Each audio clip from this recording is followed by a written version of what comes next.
Okay, so there is no void in between falling asleep and waking up again. You see, what happens when we fall asleep is that our psyche becomes quiet. Thoughts stop appearing, the psyche becomes quiet, and as a result of that, we get this kind of peaceful feeling, and then we open our eyes, and lo and behold, it's daytime.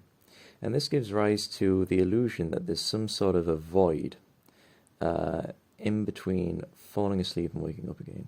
And it also gives rise to an illusion that sentiency itself disappears. Because if you believe there's a void, the assumption is that sentiency is not an object that is presented to sentiency, like a thought or a perception. I mean, that's how people conceive of it. They think that sentiency it is the objects that are presented to it, like thoughts, or mental images, or perceptions, or sounds. And so when these are absent, as in the case of the process of falling asleep, then people assume it's like going out of existence, basically. This is called false identification or agnosis. Of course, sentiency can exist without the presence of perceptions. What the hell is wrong with humanity? Like, they need slapping up, have some sense put into them. Of course, sentiency can exist without thoughts. Try it right now. Like, just, in between two thoughts, you're not thinking. Like, in between the thought, for example, what should I have for dinner tonight? And the preceding thought, I don't know, like some degenerate food like meat. In between those two intervals, you don't cease to exist. If you cease to exist, well then, who the hell was it that had the next thought? Who was it that had the prior thought? Of course, sentiency doesn't cease to exist in between two thoughts. What a ridiculous assertion to make. Or take the example of mental images. Like, okay, just don't think of any mental image, and I'll think of a mental image, and I'll drop the mental image. You are the one who is, I don't like using the word aware or concentration, but you are the one who is aware of the image before it's there, while it's there, and after it's gone. Sentiency does not disappear with mental images or perceptions or whatever. It exists before them, during them, after them. And it's the one who predicates them. They're objects of sentiency. They're not sentiency itself. So humanity, because they're a bunch of Egypts, they're entirely identified with their thoughts and their perceptions, which is literal insanity. Insanity is the defining characteristic of humanity. That is literal insanity. So they're identified with their thoughts. Okay. And not just their thoughts, as I said, also their perceptions, like the physical body and their hair and their nails. Oh my god, how the fuck did I get born here? I've been born into a literal fucking cosmic lunatic asylum. Oh my god, how the fuck did I get born here? Oh my god. Okay. Alright, so they're identified with perception, which differs from species to species. The different species have different collective perceptions. How as humans collectively perceive the world, highly matter, is entirely different from how other species perceive it. Which one's the correct collective perception? Which one's the correct one? There is no correct one. Highly, it just presents the perceptions differently depending upon, its information, its code, whatever. It's like a virtual reality, as Donald Hoffman says. That's actually the perfect analogy. They didn't have the metaphor of virtual reality headsets back in the days of Plotinus or Plato, but we have that metaphor today, and it's absolutely perfect. But anyway, the point is, so obviously then, nous or sentiency can exist without thoughts and without perceptions. Now the problem is that, so that's the first illusion, that sentiency somehow disappears with objects that sentiency predicates, like thoughts and perceptions. But the second illusion is that sentience is that deep dreamless sleep. It's like some sort of a void. It's not. It's not a void. It's not. If someone puts you, it just seems that way because your eyes are closed. If someone puts you under general anesthesia, and anyone who's gone under general anesthesia can confirm this, you have your eyes open, and they tell you to count down to 10, and it's like 10, 9, 8, 7, and then it's like you pass out instantly. Like in deep dreamless sleep, the feeling of passing out is very elongated. It's like very gradual. Like the mind slows down and it's all very gradual. But under general anesthesia, it's not instantaneous, but it probably happens in like less than a second. And then, you know, you look around and you're like, well, what? And it's like the operation's over. 48 hours have passed. Oh, not 48 hours, but a long time. And but nous or sentiency doesn't disappear. It's constant. My point is that there's no void that's experienced under general anesthesia. It's not like you put under general anesthesia and then it's like a cosmic toilet flush. It's like a void. Sentiency disappears. That's not what anyone experiences. Sentiency doesn't disappear. It remains constant. Now, is that conceptual, or is that an actual fact of experience? It's an actual fact of experience. Nous, please understand that Neoplatonism is not about conceptualization. It's about experience, ultimately. Nous, that your motto is to be confirmed by you, like we're doing now. Nous or sentiency does not disappear under general anesthesia. You can confirm this. With your eyes open, be put under general anesthesia, and you experience there's no gap, there's no void. There's a feeling of passing out and passing back in. And if you were able to close your eyes, like in the experience of deep dreamless sleep, this would give you the illusion that there's some sort of a void that nous or sentiency experiences after passing out. Such a void does not exist. That idea that there is a void only emerges because your eyes are closed in deep dreamless sleep. And of course, sentiency doesn't disappear with its objects, like thoughts and perceptions. Okay, so now we have the experience of ourself, which is sentiency, never appearing and never disappearing, surviving material time, heilig time. Heilig means matter in ancient Greece. Matter is it's also called prakriti in Sanskrit. They have an identical concept, it seems.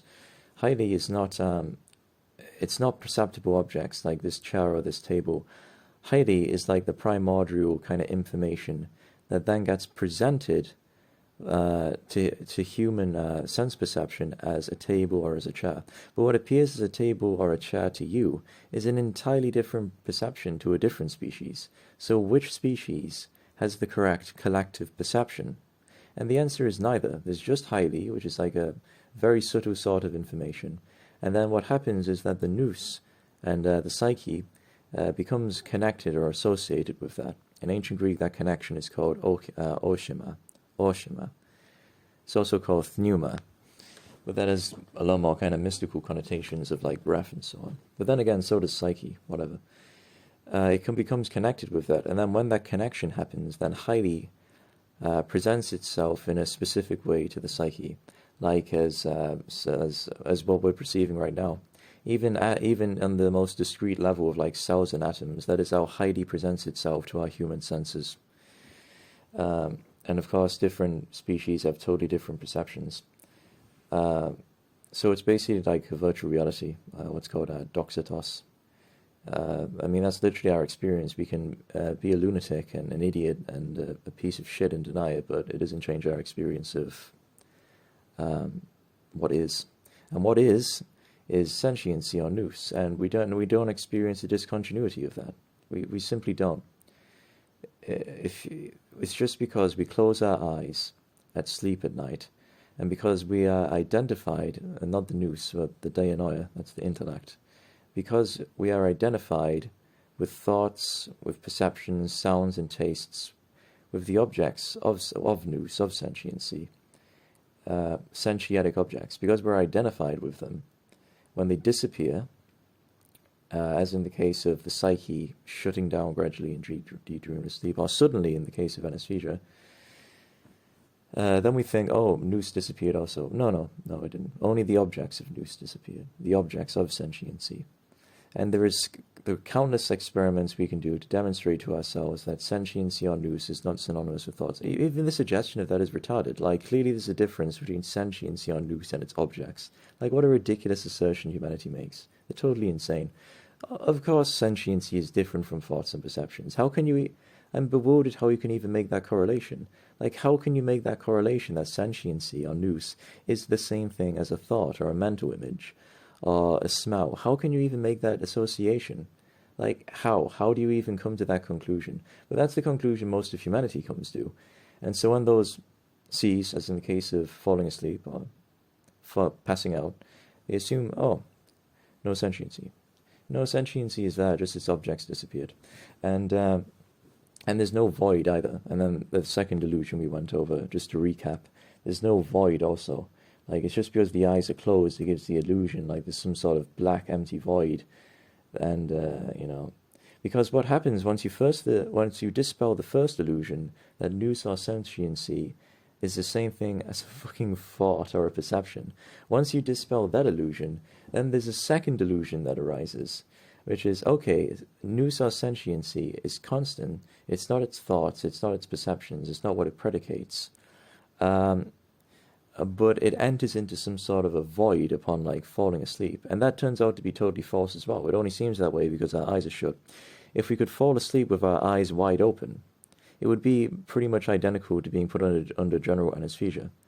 Although the feeling of passing out would be a lot faster, to say the least. But we would then experience that nous or sentiency never experiences a void or a gap. It's constant, it's permanent, it never fluctuates, it never appears, it never disappears.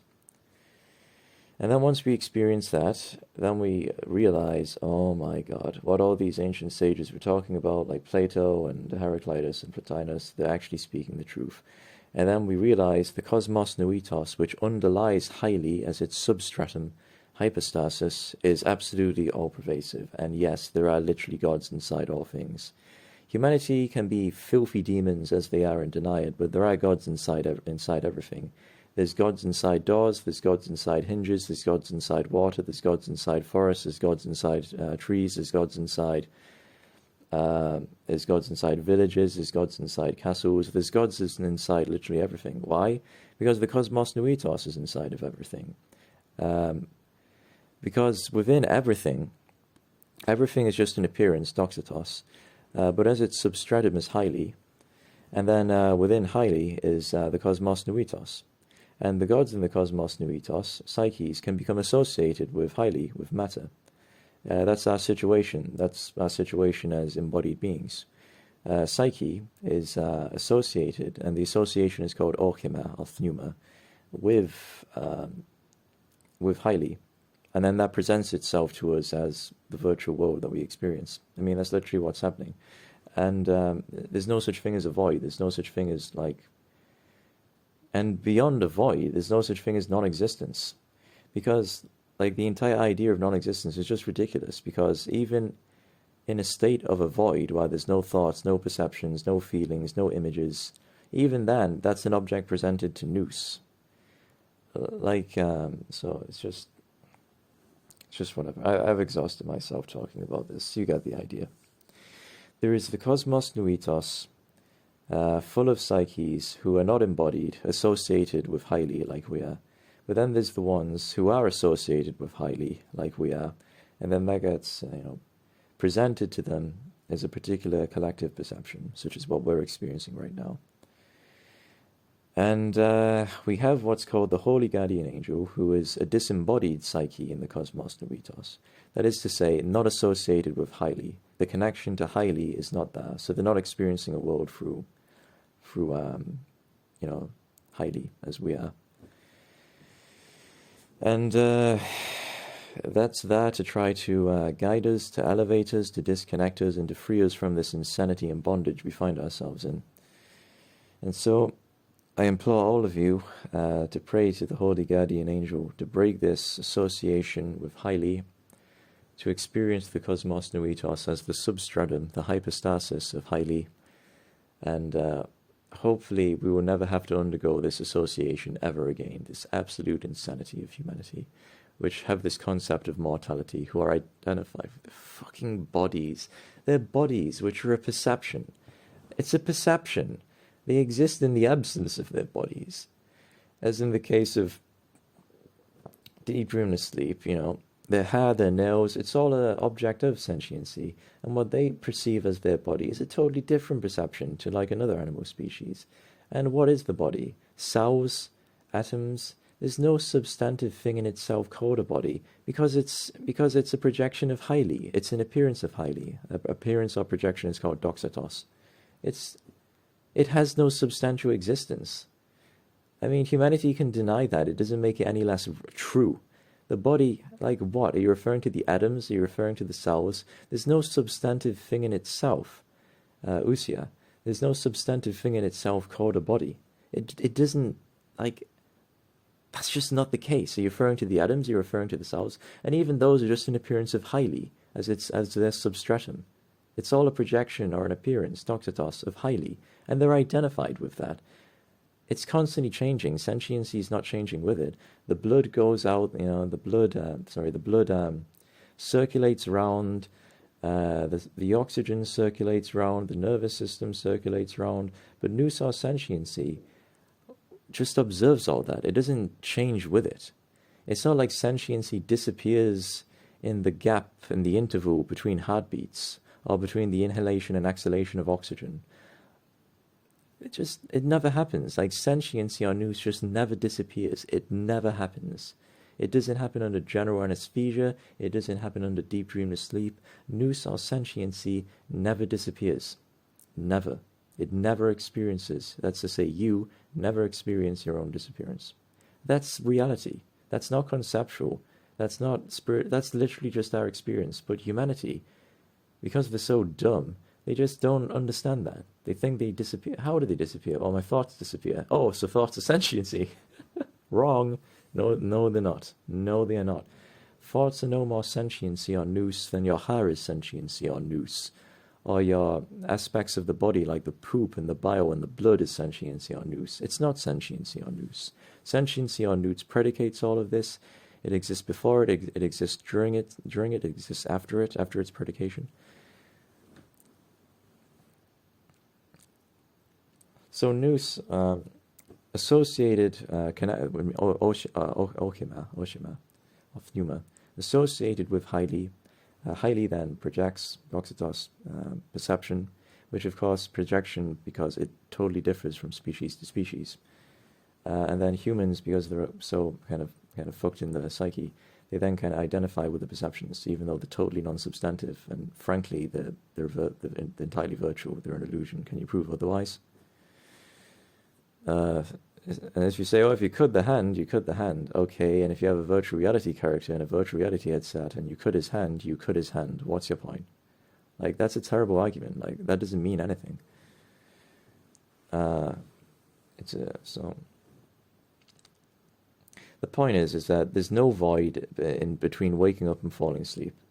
There's just the closing of the eyes and the cessation of thoughts and perceptions in the psyche. But the psyche itself does not disappear, nor does the nous, for that matter. Psyche and nous, once the connection to highly is severed, return to the cosmos nuitos, and then if they're not sufficiently purified, they reassociate with highly, which is possible because non-locality is a thing in the cosmos nuitos. That's how theurgy is possible. There's non-locality. So this is called re-embodiment or reincarnation, metempsychosis. I don't like this word reincarnation because of its kind of New Age associations. Metempsychosis is the more, you could say, scientific word, metempsychosis. That's what the ancient Greeks called it. And, one thing I'll say before ending this video, because I think I've made my point, I've repeated myself a few times, but just to get it in there what I mean, because it's very subtle. I would encourage neuroscientists and scientists in general. You've noticed that 99% of your vocabulary comes from ancient Greek, right? Please try to understand that everything that was just said here, as I think was demonstrated, is not conceptual, it's your experience. Nous or sentiency does not disappear. It just doesn't happen. Period. It doesn't happen. There's an illusion that it happens in falling asleep. That illusion's not there in a general anesthesia unless you close your eyes before it happens. But it's just because the eyes are closed, and because the psyche quietens, then that association happens. I encourage any scientist or neuroscientist who's watching to please be put under general anesthesia, but don't close your eyes while it's happening. Keep your eyes open. Have someone stick them open if possible, and then you see exactly what we mean when nous or sentiency does not disappear. It never happens. The psyche can become quietened or more active, but thoughts are different. Thoughts and perceptions are different things from sentiency or nous. And of course, there's far more to the psyche than just thoughts and perceptions, like tupos, imprints, and I mean, there's a whole range of things that the psyche has, its dynamis or capacities.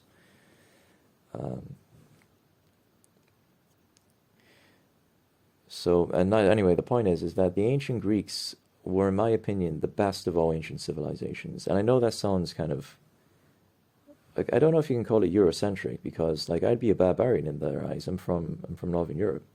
But they were the best civilization, in my opinion, because they were hyper-scientific. Again, 99% of scientific vocabulary is ancient Greek. But at the same time, they were like mystics, pretty much. They were like hardcore. They were talking about how sentiency never appears, like Plato and Socrates and Parmenides and Heraclitus and Plotinus and Iamblichus. And so I'm sorry I've exhausted myself talking about this. I think I've made my point. If I haven't made my point, then I don't know what more to say. Like, humanity won't acknowledge any of this anyway. Even though it's their own freaking experience, they won't acknowledge it anyway. So whatever. They can enjoy their stay on this shit planet, constantly getting reassociated to the highly associated with it, and getting re-embodied, in other words, here over and over and over again. But we're not the ones that determines whether we break free of this or not. The Holy Guardian Angel is. And therefore we pray to the Holy Guardian Angel to please, purify us and to free us, because ultimately that's not in our dynamis, our capacity. That's only in the capacity of the Holy Guardian Angel, not in our capacity. So may she be merciful and grant us this, and then hopefully we'll never have to deal with the insanity and the evil and the melancholy, the non-being of humanity ever again. And that's a good topic to start a next video with, non-being or evil. Out of this insanity, while you see humanity is bewildered about their own existence, what existence is, ontos, and their identification they have with their hair and their nails, with sentiency or nous. If many of them are even aware of the presence of sentiency or nous, most of them aren't. And their idea that deep dreamless sleep, it's like a void and it's like non-existence, and that sentiency, it's possible for it to disappear, and that what their senses perceive is fundamentally what's there, and that's how it is, negating the fact that if you damage the part of the brain associated with perception, experience changes, disregarding that and disregarding the fact different animals have totally different perceptions. They mistake highly for its projections, and then their ignorance of the cosmos nouitos. At least humanity in the past, like during the ancient times of Rome, they'd acknowledge the cosmos nouitos as the hypostasis of matter, highly, and therefore they'd say there were gods inside everything and offer their homage to them. Now they're just totally ignorant of that. There is just what their senses perceive. They don't even acknowledge the cosmos nouitos, let alone the psyche or the nous, which are located there and associated with highly, like a man who associates with a virtual reality headset, but it's not the virtual reality headset. It's a bad situation we're in. It's a really bad situation. We've essentially fallen down somehow. There's many reasons for it, as Iamblichus and Plotinus explain. There's not just one size fits all explanation. There's many explanations as to why we find ourselves here. But but for sure we are immortal. Nous is immortal, it never appears and disappears, ambratos. For sure the cosmos nouitos is the hypostasis of highly. For sure what all these ancient sages spoke, not just in Europe, but in India also, and China. For sure what they spoke was the truth. And we're in a really bad situation here. Really, really bad situation. And we invoke, we beg, we pray to our Holy Guardian Angel to please sever this connection between the psyche and the nous and the highly, the ochima, to sever this connection as fast as possible, as soon as possible, and not to let us be for this association to happen again here, for us to be re-embodied here. But please take us to a world where, whether in the cosmos, nuitos, or even in the